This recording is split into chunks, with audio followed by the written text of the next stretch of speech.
সকল ক্রাফট ও আর্ট প্রেমীদের জানাই দি ক্রাফট লাভার ইউটিউব চ্যানেলে অনেক অনেক স্বাগত। আজকে তোমাদের জন্য আবারও একটি জুটের জুয়েলারির ভিডিও নিয়ে চলে এসেছি। আমি এখানে কার্ডবোর্ডের বেসের ওপরে স্কিন কালারের সুতির কাপড় লাগিয়েছি। তোমাদের কাছে যদি এই কালার না থাকে তাহলে তোমরা হালকা ব্রাউন কালার অথবা সাদা কালার ব্যবহার করতে পারো। এখানে যেহেতু এটার ওপরে জুটের কাজ করব, তাই জুটের সাথে যেন কাপড়ের কালারটা মানানসই হয় সেই টাইপের রং তোমরা এখানে নেবে। অন্য কালারের কাপড় নিতে যেও না, কারণ জুটের ফাঁক দিয়ে যদি একটুখানি কাপড়টা দেখা যায় তাহলে দেখতে খুবই খারাপ লাগবে।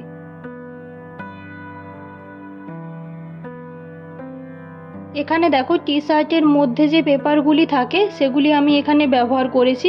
এগুলির কি পার্টিকুলার নাম আমি জানি না। এখানে দেখো রাউন্ড করে আমি কেটে নিয়েছি, তারপরে সেই রাউন্ডটাকে 4 পিস করে নেব।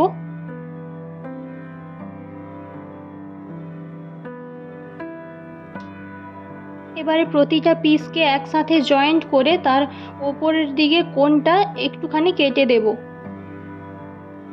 তারপরে দেখো একটি পিস নিয়ে কোণ আকারে মুড়ে ফেলবো।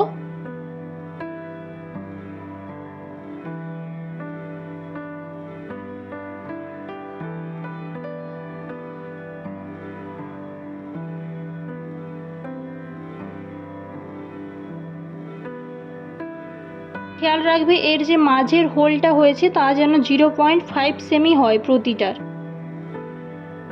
এরপরে এইরকম 2 পিস নিয়েছি, 2 পিসকে আঠা দিয়ে একসাথে জয়েন্ট করে দেব। এইরকম টোটাল 4 পিস প্রয়োজন।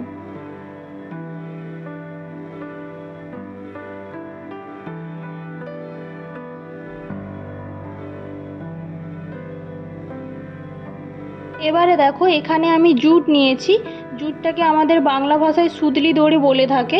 জুটটা যদি মসৃণ হয় তাহলে ঠিক আছে, যদি না মসৃণ হয় এইরকম জুটের গায়ে একটু ফেভিকল দিয়ে জুটটাকে এরকম হাত দিয়ে 2-3 বার করতে থাকবে। তারপরে ভালোভাবে শুকনো হয়ে যাবার পর ব্যবহার করবে। জুটটাকে দেখো প্রথমে কিছুটা পরিমাণ হাতের মধ্যে এইভাবে পেঁচিয়ে নিচ্ছি রাউন্ড করে।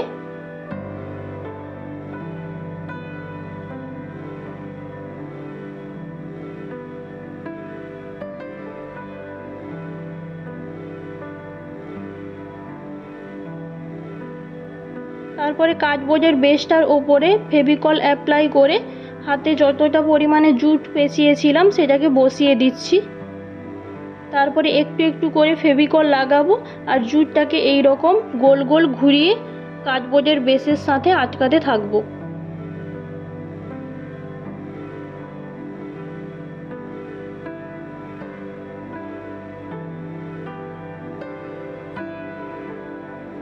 এই কাজটা করার সময় যেহেতু হাতে একটু বেশি পরিমাণেই গ্লু লাগবে, তার জন্য তোমরা হাতে একটু ভেসলিন লাগিয়ে নিতে পারো কাজটা করার আগে, তাহলে আর গ্লুটা কম পরিমাণে হাতের সাথে আটকে যাবে।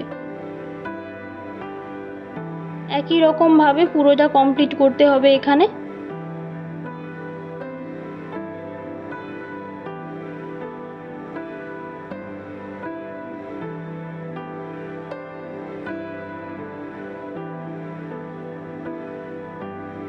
এবারে দেখো শেষ প্রান্তে গ্লু দিয়ে একটু দূরে জুটটাকে কেটে এই রকমভাবে মুড়ে কিছু একটা আটকে রেখে দেব।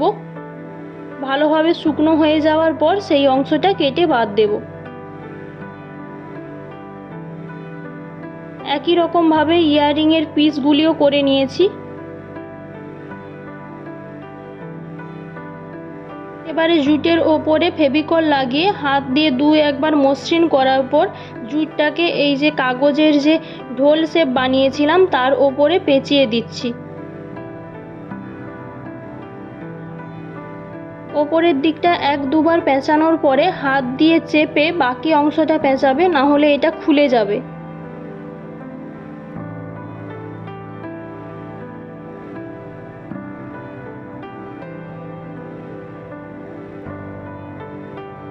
পুরোটা এখানে পেঁচানো হয়ে গিয়েছে। এরপরে জুটটার ওপরে কোনো একটা ভারী জিনিস এই রকম রেখে দেব। সম্পূর্ণ শুকনো হয়ে যাওয়ার পরে তারপরে এটা সরিয়ে এই রকম কেটে দেব বাকি যে জুটটা থাকবে। সঙ্গে সঙ্গে এটা করতে যেও না, তাহলে খুলে যাবে জুটের প্যাঁচটা। সম্পূর্ণ শুকনো হয়ে যাওয়ার পরে এটা কাটবে। এরপরে দেখো এখানে আমি দুটো কাগজের পিস নিয়েছি, পিসগুলোকে আমি ফুলের পাপড়ির শেপে কেটে নিয়েছি। এরপরে একটা সাদা কাপড় নিয়ে কাপড়টাকে ভাঁজ করে ওই যে কাগজগুলো কেটেছিলাম তার সাইজে এখানে প্রথমে ছাপ নিয়ে নিচ্ছি, তারপরে সেই মাপে কাপড়টা টুকরো করে কেটে নেব। এখানে বড়টা 6 পিস এবং ছোটটা 12 পিস লাগবে।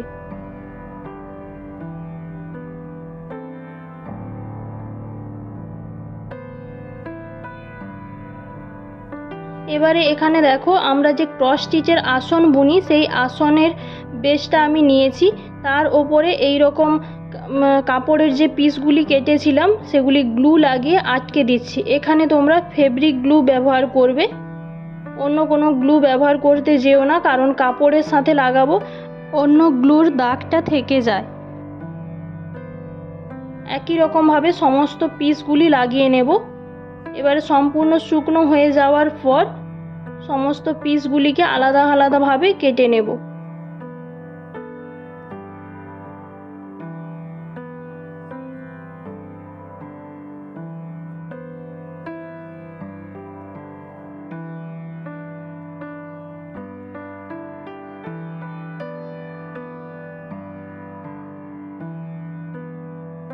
এবারে দেখো এই পিসগুলির সাইডে গ্লু লাগিয়ে একটু সুতো দিয়ে, লাল রঙের সুতো দিয়ে বর্ডার দিয়ে দিচ্ছি।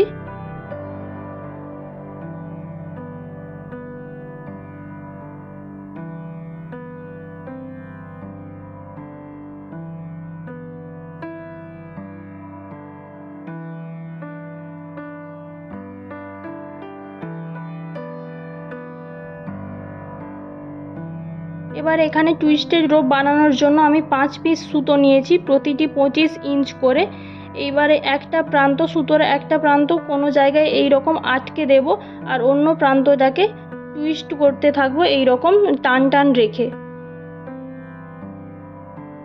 ততক্ষণ পর্যন্ত টুইস্ট করতে থাকবো যতক্ষণ না সুতোটাকে একটু লুজ করলে এই রকম পেঁচিয়ে যায়। তারপরে দুইটি প্রান্তকে একসাথে করে গাঁট দিয়ে দেব। এখানে আমি কার্ডবোর্ডের বেসটা যতটা মাপে নিয়েছি সেই অনুযায়ী টুইস্টেড রোপের আমি সাইজটা বলেছি, তোমরা যদি বড় করো তাহলে বাড়িয়ে নেবে। এরপরে এখানে আমি ব্যাক ডরি নিয়েছি এবং এই রকম ঢাকের শেপের কটন বল নিয়েছি। এগুলি বানানোর ভিডিওর লিঙ্ক আমি ডেসক্রিপশানে দিয়ে রেখেছি, তোমরা যদি চাও তো দেখতে পারো। তারপরে দেখো এক সাইডে এই রকম একটা করে কটন বল আর একটি করে ওই যে ঢোল শেপের জুটেরই বানিয়েছিলাম সেগুলি গেঁথে নিচ্ছি।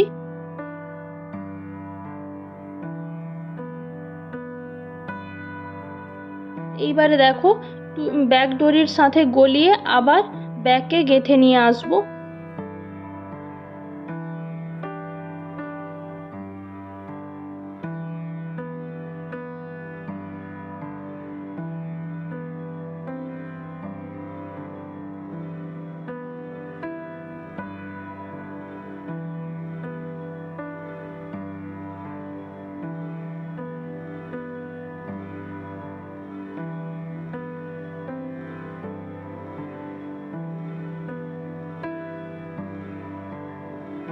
এইবারে এটাকে কার্ডবোর্ডের বেসটার সাথে জয়েন্ট করে দেব।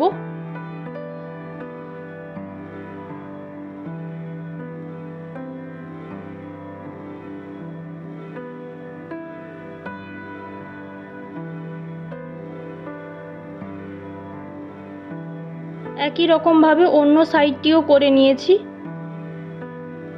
এইবারে ফুলের যে পাপড়িগুলি বানিয়েছিলাম সেগুলি এক এক করে বসিয়ে দেব। প্রথমে বড় সাইজটা বসাবো, তারপরে তার মাঝে ছোট সাইজের পাপড়িগুলি বসিয়ে দেব এবং মিডিলে একটা কটন বল দিয়ে দিচ্ছি। এবারে বেসটার চারদিকে রাউন্ড করে টুইস্টেড রোপটা লাগিয়ে দিচ্ছি।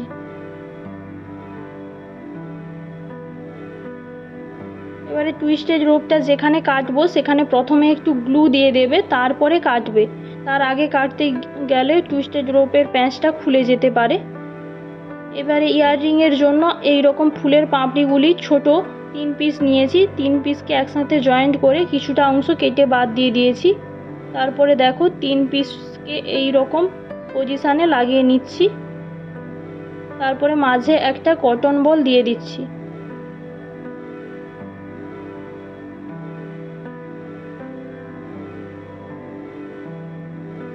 এবারে একটি সূচ সুতো নিয়ে সুতোটা নিচের দিকে এরকম গাঁট দিয়ে দিচ্ছি। তারপরে উডেন বিড লাগাচ্ছি আর একটি করে কটন বল লাগাচ্ছি। এই রকম টোটাল 6 পিস নিয়েছি।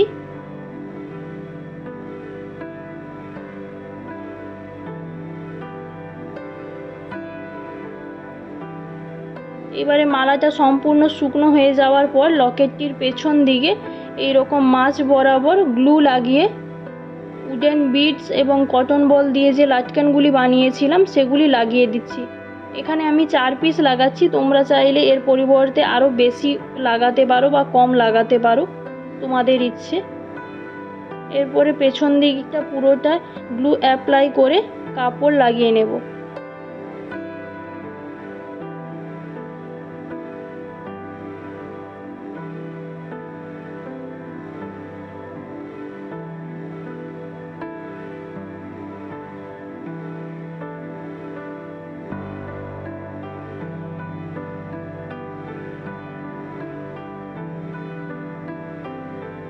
এইবারে ইয়াররিংয়ের সামনের দিকটা সম্পূর্ণ শুকনো হয়ে যাওয়ার পর এই রকম পজিশানে পেছন দিকে লাটকান একটি ঝুলিয়ে দেব এবং তার ঠিক উল্টো দিকে একটি আইপিন লাগিয়ে নিচ্ছি ইয়াররিং হুকটি জয়েন্ট করার জন্য। এরপর পেছন দিকে পুরোটাতে গ্লু অ্যাপ্লাই করে কাপড় লাগিয়ে নিচ্ছি। এবারে ইয়াররিংটা সম্পূর্ণ শুকনো হতে ছেড়ে দেব। সম্পূর্ণ শুকনো হয়ে যাওয়ার পরে এই রকম ইয়াররিং হুক নিয়েছি, ইয়াররিং হুকটার সাথে আইপিনের মুখটা জয়েন্ট করে দিচ্ছি।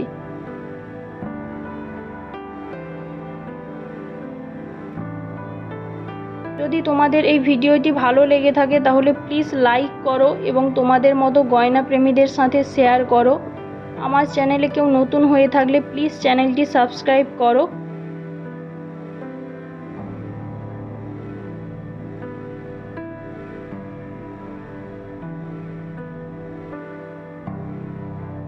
ধন্যবাদ ভিডিওটি দেখার জন্য।